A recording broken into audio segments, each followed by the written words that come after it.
मराठा आंदोलक मनोज जरांगे सातत्यानं मराठा आरक्षणाची मागणी करत होते। विशेष अधिवेशन घेऊन हा प्रश्न मार्गी लावावा अशी मागणी त्यांची होती।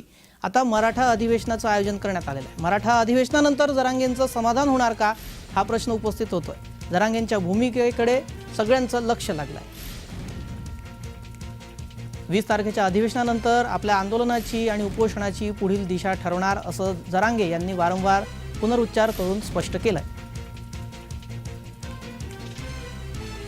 1901 ची जनगणना सुरू करा, त्या आधारावर आम्ही कुणबीच आहोत आणि कुणबी असताना तुम्ही आम्हाला भारतीय राज्यघटनेच्या 15(4), 16(4) आणि 5, 29(2) या अनुषंगानं आम्हाला तुम्ही ओबीसी मध्ये टाकू शकता। महत्वाचा मुद्दा असा आहे की तुम्हाला कोणी रोखू शकत नाही, राज्य व्यवस्थेला कोणी प्रतिबंध करू शकत नाही। एखादा समाज आर्थिक, सामाजिक आणि शैक्षणिक दृष्ट्या मागास असेल तर ट्रिपल टेस्ट ही पूर्ण होऊ लागलेली आहे, तुम्हाला ओबीसी मध्ये रोखता येणार नाही। आता राहिला मुद्दा ओबीसीला धक्का लागता येणार नाही, ओबीसीला सुद्धा धक्का लागत नाहीये।